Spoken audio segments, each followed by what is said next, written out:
Imaginez un instant que tout le bruit de votre vie cesse maintenant. Aucune voix extérieure, aucun écran allumé, aucune pensée qui défile dans votre tête, seulement le vide, brut, silencieux. Cet instant pourrait être le plus libérateur de votre existence ou le plus terrifiant, car le silence n'est pas seulement l'absence de son, c'est la révélation nue de ce que vous êtes quand il ne reste plus rien pour vous distraire. Et c'est là que beaucoup reculent, car faire face au néant, c'est se faire face sans masque. Nous vivons comme si nous étions condamnés à occuper chaque interstice du temps. Nous sommes toujours en train de courir, de planifier, de nous souvenir, de projeter. Notre esprit ne se repose jamais. Il tourne comme une épée dégainée dans un combat éternel, même lorsqu'il n'y a pas d'ennemi devant nous. Mais que cherchons-nous à vaincre? Que craignons-nous vraiment de trouver si nous arrêtons ce mouvement incessant? La vérité est que l'occupation constante est un déguisement, un mur fragile érigé contre la peur primitive du vide. Car dès que nous cessons toute activité, nous nous retrouvons réduits à quelque chose d'insupportablement simple, le néant. Miyamoto Musashi, le légendaire épéiste né en 1584, a compris cette réalité comme peu d'autres. Dans son livre des 5 anneaux, il disait que le bien réside dans le vide. Pour Musashi, le guerrier ne doit pas seulement entraîner son épée, mais aussi faire taire son esprit. Aucune victoire extérieure ne peut résister à une défaite intérieure. Le samouraï, qui ne supporte pas le vide, est condamné à se perdre dans l'illusion du mouvement, à mener des combats inutiles. Il en va de même pour nous. Plus nous faisons de bruit dans notre tête, moins il nous reste d'espace pour percevoir la vie qui bat devant nos yeux. Demandez-vous, pourquoi mon esprit ne se tait-il jamais? Est-ce une habitude, de la paresse, un conditionnement? Ou s'agit-il d'une peur plus profonde, la peur de n'être rien? Nous sommes tellement habitués à nous définir par nos noms, nos histoires, nos titres, nos souvenirs, que lorsque tout cela s'effondre, il ne reste qu'un territoire désolé que nous évitons à tout prix. Mais si ce territoire était en fait le seul endroit où réside la liberté, pensez au moment où vous vous réveillez. Avant même d'ouvrir les yeux, votre esprit est déjà occupé. Vous vous souvenez des factures, des rendez-vous, des soucis. Il s'emballe avant même que votre corps ne bouge.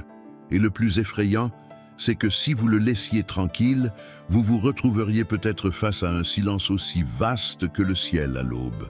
C'est dans ce silence que commence la véritable bataille. Non pas contre des ennemis extérieurs, mais contre la compulsion de combler le vide. Musashi a livré plus de 60 duels et n'en a perdu aucun. Mais le duel le plus intense qu'il ait jamais livré, c'était contre son propre esprit. Sa leçon résonne encore aujourd'hui. Un esprit qui s'accroche au bruit est inutile. Seul un esprit vide peut être libre. Regardez en vous, votre propre voix ne cesse de parler. Même maintenant, pendant que vous écoutez, vous répondez déjà en pensée, vous remettez déjà en question, vous comparez déjà.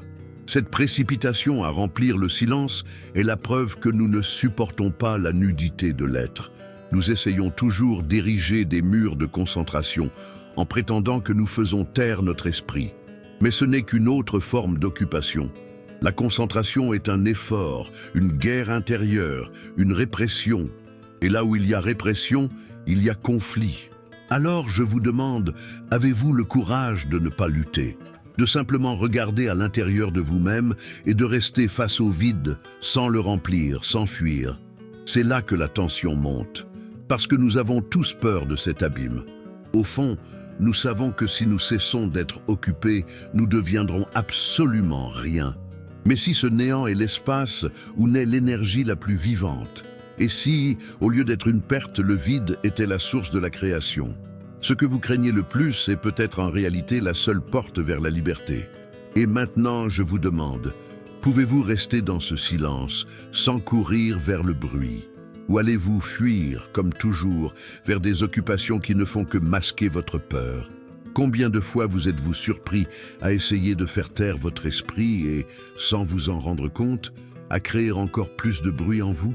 C'est comme lorsque vous décidez, le soir, de vous coucher tôt pour vous reposer, mais que dès que votre tête touche l'oreiller, vous commencez à mettre de l'ordre dans vos pensées. Je ne vais penser à rien, j'ai besoin de dormir. Et soudain, plus vous essayez de faire silence, plus les pensées affluent. Factures en retard, paroles prononcées dans le passé, culpabilité, souvenirs de personnes disparues. Au lieu de venir, le silence se transforme en tempête. Cet effort, cette tentative de dominer votre esprit par la force n'est qu'un piège de plus. Ce n'est pas le calme, c'est juste une autre forme d'occupation. Vous avez peut-être déjà ressenti cela lors d'une promenade.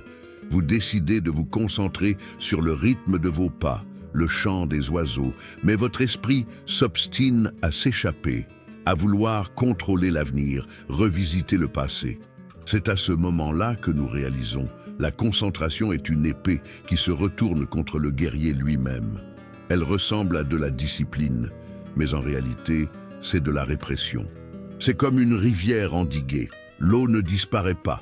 Elle s'accumule simplement avec plus de force jusqu'à déborder. Musashi le savait. Il comprenait que lutter contre le flux de l'esprit, c'est perdre avant même que le duel ne commence. La stratégie n'est pas de lutter contre la marée, mais de se déplacer avec elle, enseignait-il. Pensez au monde dans lequel nous vivons aujourd'hui, en 2025. Tout nous invite à être occupés. Notifications sur nos téléphones portables, réunions virtuelles, engagements qui s'étendent même à l'intérieur de nos maisons. Il n'y a pas de place pour le vide, car le vide fait peur. Nous créons donc des techniques, des méthodes, des applications de méditation, des mantras répétés automatiquement, comme si le silence pouvait s'acheter dans un cours en ligne. Mais que se passe-t-il réellement? Nous transformons la quête même de la paix en un produit de consommation, un agenda à respecter. L'esprit reste prisonnier, occupé même dans sa tentative de se libérer. Ce cycle n'est étranger à personne. Un homme de 45 ans qui porte sur ses épaules le poids de subvenir aux besoins de sa famille. Une femme de 60 ans qui, après des décennies de travail, n'arrive toujours pas à se déconnecter et se sent coupable lorsqu'elle n'est pas productive. Un homme âgé de 70 ans qui, à la retraite, découvre que l'absence d'occupation extérieure révèle une solitude intérieure insupportable. Tous, à leur manière, sont confrontés à la même question. Comment se taire sans se réprimer? Comment trouver le calme sans que cela devienne un effort supplémentaire? C'est là que la vie nous confronte à un paradoxe. Plus nous essayons de contrôler, plus nous nous emprisonnons. La concentration forcée, c'est comme tenir du sable entre ses doigts. Plus on serre fort, plus il s'échappe rapidement. Le vrai silence ne naît pas de la force, mais de l'abandon. C'est comme regarder le ciel nocturne et au lieu d'essayer de compter les étoiles, se laisser simplement envahir par leur immensité. Peut-être vous reconnaissez-vous dans cette scène où vous êtes à table avec des amis ou votre famille, mais votre esprit est ailleurs.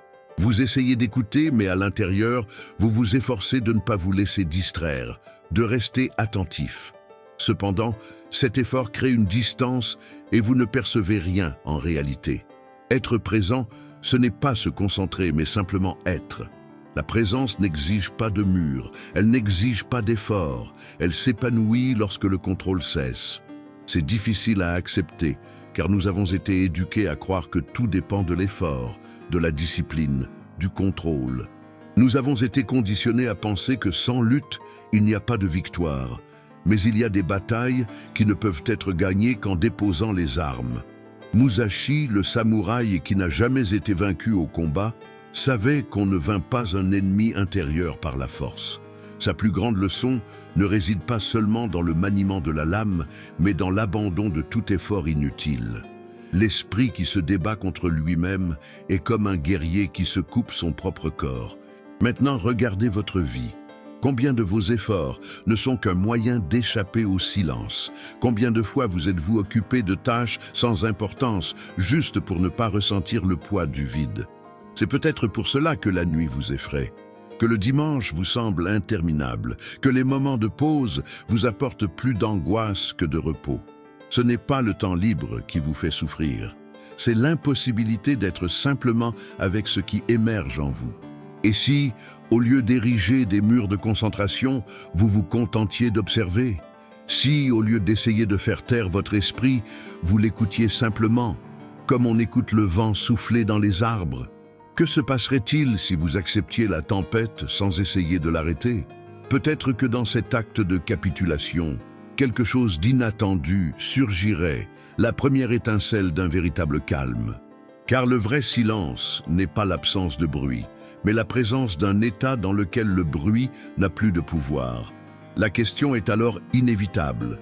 Allez-vous continuer à lutter contre vos propres pensées ou oserez-vous les lâcher, les laissant se dissoudre d'elles-mêmes dans l'espace de votre conscience?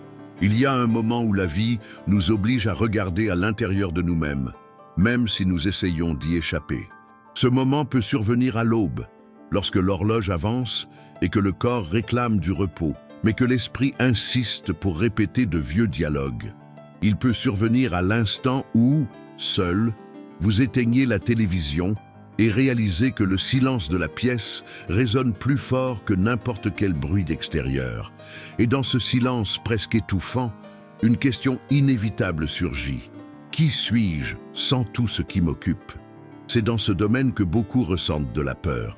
Car lorsque l'on retire le travail, le titre, le nom sur la porte du bureau, le rôle que l'on joue dans la famille, il ne reste qu'une présence vide qui semble n'avoir aucune forme.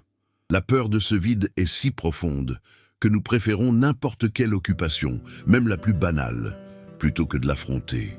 Mais si ce vide n'était pas un ennemi, mais la seule possibilité de retrouver ce qu'il y a de plus vivant en nous, Miyamoto Musashi, le sabreur né en 1584, a écrit « Dans le vide, il y a le bien et non le mal.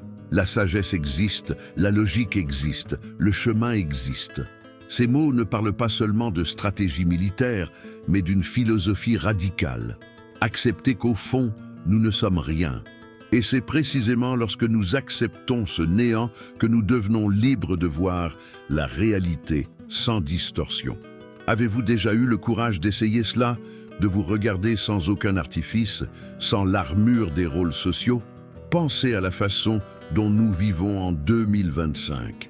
Des retraites qui ne garantissent plus la tranquillité, des familles dispersées, une société qui exige de la productivité jusqu'au dernier souffle. Beaucoup, à l'approche de la cinquantaine ou de la soixantaine, avouent ressentir un vide insupportable lorsque la lourde routine s'allège. Le travail, qui était auparavant un fardeau, devient un bouclier contre le silence. Lorsque le bouclier tombe, le désert apparaît. Avez-vous déjà ressenti cela? Avez-vous déjà remarqué comment le temps libre peut se transformer en prison lorsque nous ne savons pas être avec nous-mêmes? Partagez dans les commentaires si ce sentiment vous a déjà touché. Votre expérience peut trouver un écho dans le cœur d'autres personnes qui gardent également le silence à ce sujet. Ce vide, que nous redoutons tant, révèle une contradiction brutale. Nous recherchons la sécurité en étant toujours occupés, mais cette sécurité est fausse. Plus nous nous y accrochons, plus nous nous éloignons de nous-mêmes. N'est-il pas curieux que nous n'acceptions d'être rien que lorsque nous n'avons plus le choix? Un deuil, une séparation, la perte d'un emploi, dans ces moments-là, nous sommes contraints de faire face à la nudité de l'être. Mais si nous n'attendions pas le désastre, et si nous osions entrer dans le silence par choix, bien sûr, ce n'est pas facile.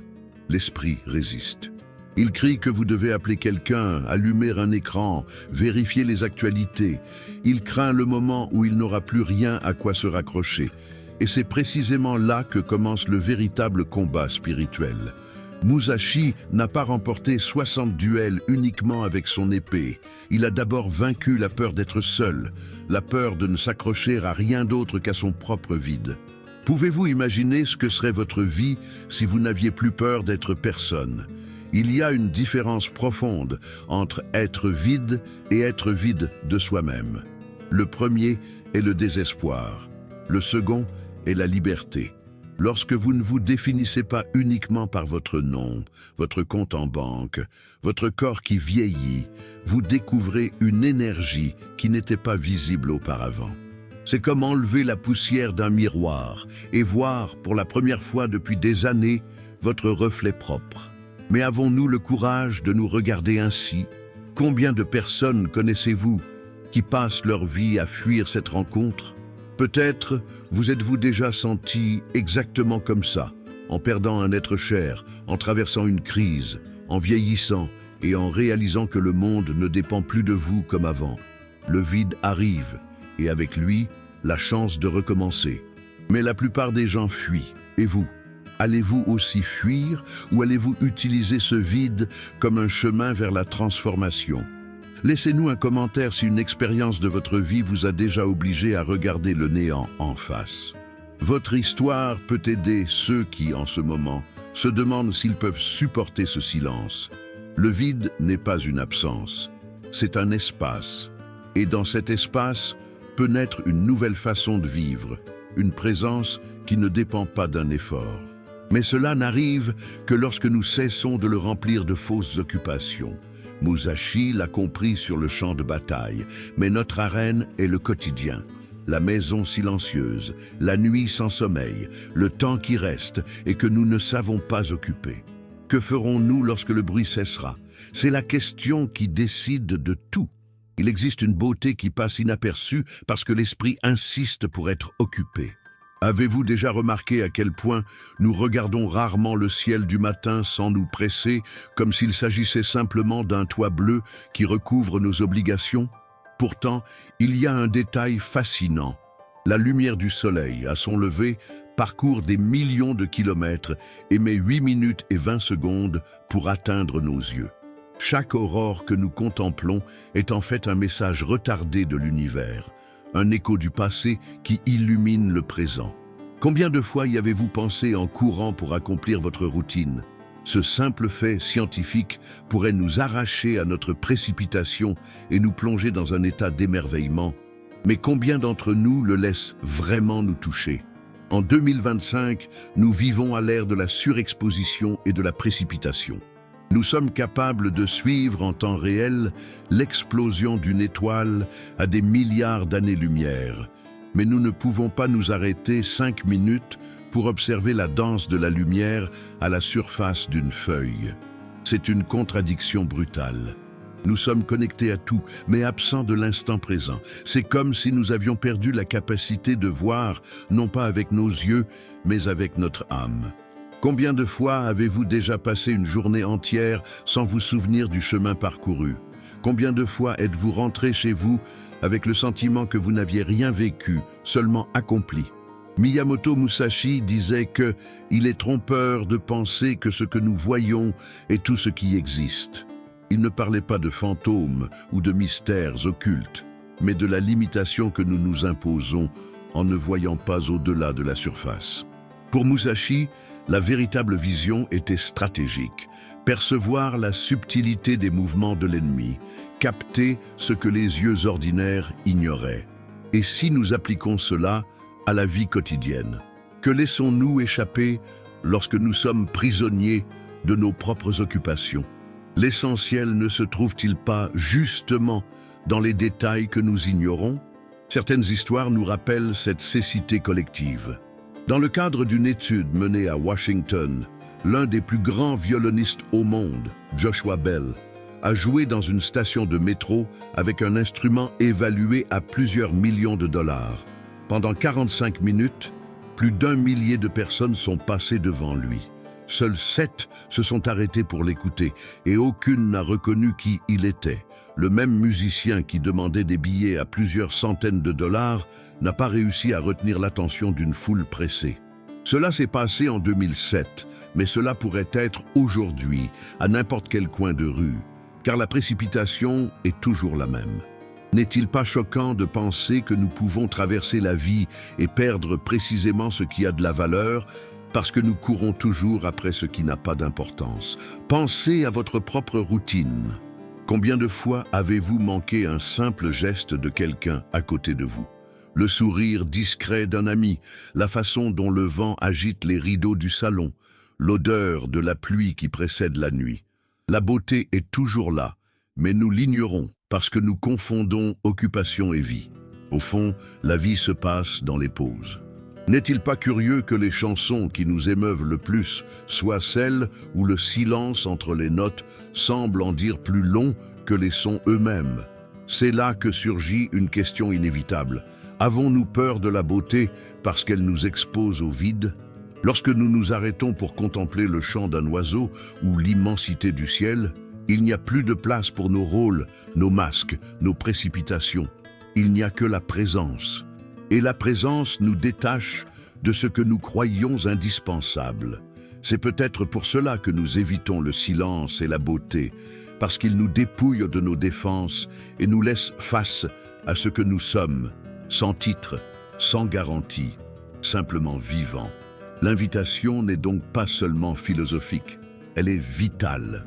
À une époque où même la contemplation a été transformée en produit, où même la méditation est devenue une application avec des notifications, redécouvrir le simple fait d'être est presque un acte de résistance. Avez-vous déjà essayé, tôt le matin, de vous asseoir en silence juste pour voir le premier rayon de soleil toucher le monde? Pas pour prendre une photo, pas pour la poster, mais pour ressentir. Essayez. Dites-moi ensuite dans les commentaires si quelque chose a changé. Si quelque chose en vous a été touché. Votre perception peut inspirer d'autres personnes qui, comme vous, cherchent encore à apprendre à regarder. Ce qui est en jeu ici, ce n'est pas seulement la capacité de voir la beauté, mais de retrouver la liberté de ressentir. Car ce n'est que lorsque nous percevons la vie au-delà du bruit que nous comprenons que la liberté n'est pas de tout faire, mais d'être capable d'être entier dans tout ce que l'on fait. Et cela, Musashi le savait, est la véritable voie. La clarté de percevoir ce que les autres ne voient pas, d'être présent quand tout le monde est trop occupé. Alors je vous demande, voyez-vous encore l'extraordinaire dans l'ordinaire ou vous êtes-vous perdu à jamais dans la précipitation? À ce stade, vous avez peut-être déjà compris que tous les efforts pour faire taire l'esprit ne sont qu'un autre déguisement de l'esprit lui-même. Nous essayons de dominer nos pensées comme quelqu'un qui tente de retenir le vent avec ses mains. Nous courons après la concentration comme si c'était la clé, mais nous découvrons que ce n'est qu'une autre forme de bruit. Que reste-t-il alors? Il reste l'attention. Pas cette attention anxieuse, qui s'accroche à un point précis, mais une attention large, vivante, qui n'exclut rien. C'est comme ouvrir les fenêtres d'une maison fermée depuis des années et laisser la lumière entrer dans toutes les pièces en même temps. Cette attention est radicale, car elle ne naît pas de l'effort. Elle survient lorsque vous cessez de diviser le monde entre ce qui doit et ne doit pas arriver. Être attentif, c'est simplement être. Regarder un arbre sans le nommer, écouter quelqu'un sans préparer de réponse, respirer sans penser à la respiration. C'est un état dans lequel le « moi » n'est plus au centre, tirant tout vers soi, mais où tout se révèle tel qu'il est. Lorsque cela se produit, la vie cesse d'être fragmentée et se présente comme une totalité. Il n'y a plus d'intérieur et d'extérieur, de sujet et d'objet, seulement la présence. Mais ne vous y trompez pas, cette présence n'est pas une fuite de la réalité. Au contraire, c'est l'entrée la plus directe dans celle-ci. Celui qui est attentif voit ce que la plupart ne voient pas. Il perçoit les petites tensions d'une conversation, la fragilité derrière un sourire, l'intensité qui se cache dans un instant banal. Miyamoto Musashi a écrit que le vrai chemin est de percevoir ce qui ne peut être vu. Pour un guerrier, cela signifiait capter les mouvements invisibles de l'ennemi. Pour nous, cela signifie remarquer la vie qui se cache derrière les masques, y compris le nôtre. Avez-vous déjà remarqué que lorsque vous êtes vraiment attentif, le temps semble s'évanouir? Il n'y a pas de passé qui pèse, ni d'avenir qui pousse, il n'y a que le présent. Ce présent n'est pas une idée, mais un état dans lequel vous êtes entier. Et paradoxalement, c'est dans cet état d'abandon que surgit la véritable liberté. L'esprit occupé est esclave, car il vit dans la réaction. L'esprit attentif est libre, car il n'a pas besoin de fuir ni de se défendre. Et quand il y a liberté, l'énergie auparavant gaspillée revient avec une intensité presque insupportable. C'est comme si le silence était en réalité un volcan invisible sur le point d'exploser de vitalité. Cet état n'est pas l'apanage de quelques illuminés. Il peut être expérimenté à tout moment, en marchant dans la rue, en écoutant le vent, en touchant la main de quelqu'un. Mais ce qui nous en empêche, c'est l'addiction à l'occupation, cette compulsion à tout remplir de mots, de souvenirs, d'images. N'est-il pas curieux que beaucoup ne réalisent la valeur de l'attention que lorsqu'ils ont déjà perdu quelque chose d'irremplaçable? La mort d'un père, la fin d'un amour, la fragilité d'un corps malade. C'est dans ces abîmes que le monde se montre enfin dans toute sa crudité. Mais pourquoi attendre la douleur pour voir? L'attention est comme une flamme qui consume l'inutile. Elle dissout le superflu, illumine ce qui importe et nous rappelle que sans présence, tout est perdu. La question qui se pose maintenant est simple, mais dévastatrice. Combien de temps de votre vie comptez-vous encore gaspiller? Combien de temps allez-vous encore laisser votre esprit occuper l'espace qui pourrait être habité par le silence, la clarté et la liberté? Si vous êtes arrivé jusqu'ici, c'est parce que quelque chose en vous presse déjà qu'il est possible de vivre autrement.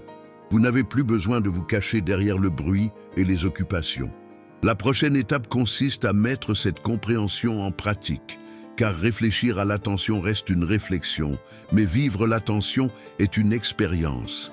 Et c'est là que le véritable changement commence. Maintenant que nous avons parcouru ce chemin fait de questions, d'inquiétudes et de révélations, nous sommes arrivés au point où la réflexion doit se transformer en pratique. Car réfléchir est puissant, mais sans action, l'apprentissage se dissout comme du sable entre les doigts. C'est là que réside le véritable défi. Faire entrer le silence dans la vie réelle, au milieu des rues bruyantes, des rendez-vous interminables, des préoccupations qui ne demandent jamais permission. Il ne s'agit pas d'abandonner tout et de vivre comme un ermite, mais d'apprendre à porter le vide en soi, comme un espace de force et de clarté. La première pratique est simple, mais elle demande du courage. Chaque jour, choisissez un moment, tôt le matin avant que le monde ne commence à crier. Et asseyez-vous en silence absolu pendant 5 minutes. N'utilisez pas ce temps pour planifier, prier ou méditer de manière forcée. Asseyez-vous simplement et soyez. Si des pensées surgissent, laissez-les passer comme des nuages qui traversent le ciel. Cet exercice, répété quotidiennement, est comme affûter la lame d'une épée. Imperceptible au début, mais essentiel à long terme. Musashi disait que la victoire s'obtient petit à petit, par une pratique continue. Et il en va de même ici. La deuxième pratique consiste à être présent dans chaque acte ordinaire. Lorsque vous marchez, sentez le poids de vos pieds toucher le sol. Lorsque vous mangez, percevez la texture et le goût de chaque morceau de nourriture. Lorsque vous discutez, écoutez sans préparer de réponse, comme si les mots de l'autre étaient de la musique. Transformer des actions banales en portail de présence est le chemin le plus direct pour dissoudre la compulsion de l'esprit occupé. Lorsque vous apprenez à être pleinement présent dans les petites choses, vous découvrez qu'il n'y a pas de différence entre la vie quotidienne et la spiritualité. Tout est pratique. La troisième pratique consiste à écrire. Ayez un cahier rien que pour cela, un espace où vous pouvez déverser les mots qui tournent sans cesse dans votre tête. Ne vous souciez pas du style, de l'orthographe ou de la cohérence. Écrivez ce qui vous vient, exactement comme cela vous vient. En transférant le bruit intérieur sur le papier, l'esprit commence à se vider naturellement. Souvent, ce n'est qu'alors que nous réalisons à quel point nous sommes encombrés de pensées répétitives et sans vie. L'acte d'écrire n'est pas destiné à être relu ou analysé, mais à libérer de l'espace intérieur. C'est comme balayer le sol tous les jours. La poussière revient toujours, mais un nettoyage constant permet de respirer. La quatrième pratique consiste à cultiver la pause au milieu du chaos. Lorsque vous sentez que votre esprit s'emballe, arrêtez-vous pendant 1 minute. Fermez les yeux, respirez profondément et observez. N'essayez pas de changer quoi que ce soit, contentez-vous de prendre conscience de cette accélération. Ce petit geste interrompt le cycle automatique de l'occupation et vous rend un instant de liberté. Répétez cette habitude dans les files d'attente, dans les embouteillages, lors de réunions. Chaque pause vous rappelle que vous n'êtes pas esclave du bruit. La cinquième pratique consiste à choisir consciemment ce qui alimente votre attention. Tout comme un guerrier prend soin de son épée, prenez soin de ce qui entre par vos yeux et vos oreilles. Si vous passez des heures à consommer des informations toxiques ou à naviguer sans but sur les réseaux sociaux, ne soyez pas surpris si votre esprit devient un champ de bataille. Nourrissez-vous également de silence, d'art, de lecture qui élargissent votre horizon, de conversations qui ont du sens. Ce que vous offrez à votre attention façonne la qualité de votre vie d'intérieur. Ces 5 pratiques n'exigent ni isolement ni sacrifice impossible. Elles peuvent être mises en œuvre dans le cadre de votre vie actuelle. Ce sont des étapes qui, si elles sont cultivées avec constance, commencent à dissoudre la compulsion de l'esprit occupé et à faire place à la liberté. Le vide cesse d'être un ennemi et se révèle être une source d'énergie. Et lorsque cette énergie s'éveille, vous découvrez que vous n'avez plus besoin de remplir chaque instant de distraction. Vous êtes vivant, entier, attentif.